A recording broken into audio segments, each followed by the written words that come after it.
Hey there folks, Michael Zuber, one rental at a time. Well, it is Fed Day and we have the answer to the important questions. I'm going to go ahead and summarize my big takeaways from the Fed meeting.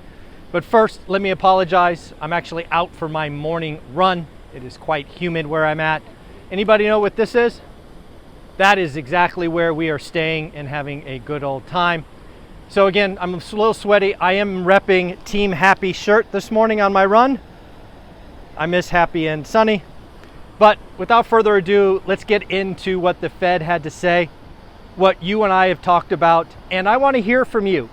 How many of these things that I'm about to go through have we been talking about on this channel?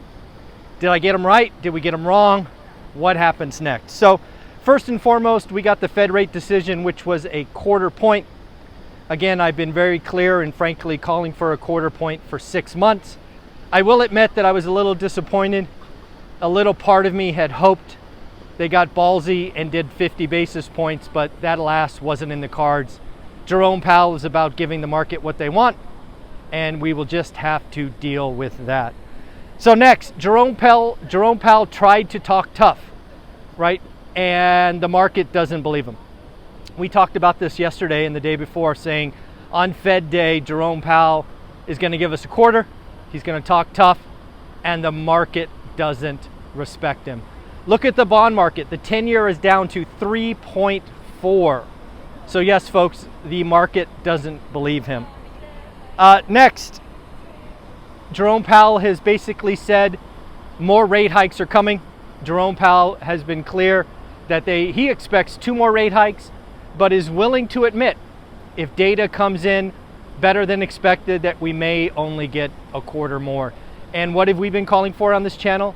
25 in February, 25 in March, done for the rest of the year. So pretty much I think we are on task. But what else was said? I got a lot of notes here.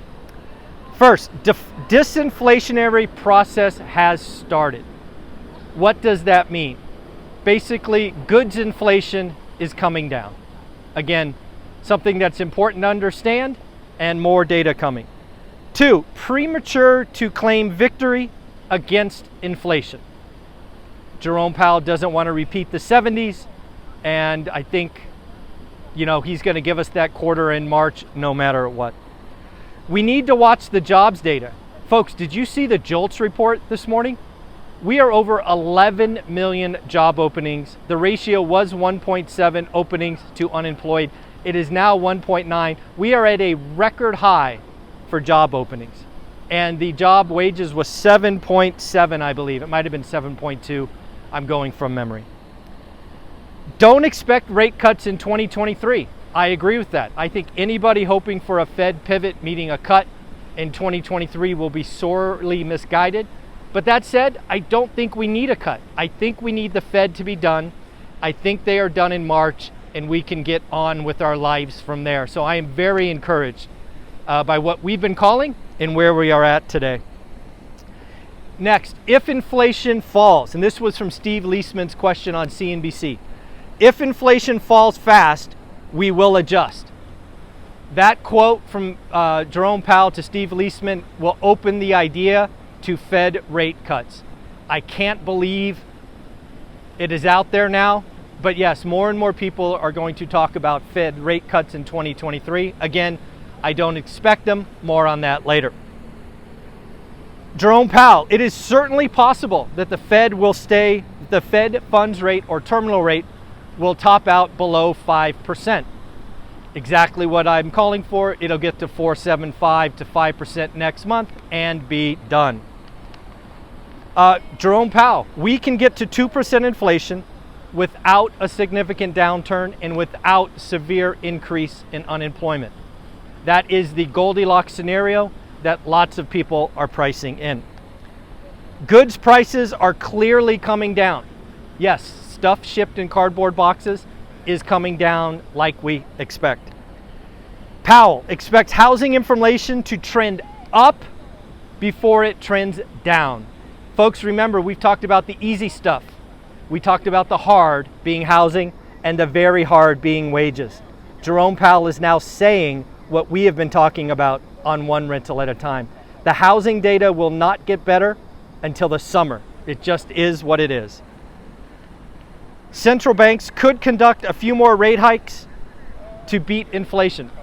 Jerome Powell is trying to talk tough. He's trying to talk like we got another 50 basis points. I don't believe him. I believe we've got a quarter and then they will be done. So at the end of the day, folks, how many did we get right? Are we batting a good percentage? Where do we go from here? Well, I think interest rates will go sub 6% very quickly. I've already reached out to Matt, the mortgage guy, to see what's going on. I think the housing market, again, is bifurcated. The luxury market's in trouble. The affordable homes are scarce and bidding wars have started.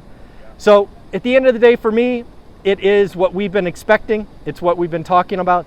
Today was a very important day for housing. It was a very important day for one rental at a time because I've made some very bold calls.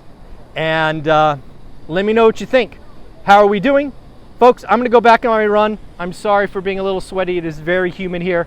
But have you ever seen this thing spitting water? Yep. I'll give you a little panoramic view of that's where we're staying. That hotel is very nice, very expensive. What else do we got? Let's give you the whole 360 here.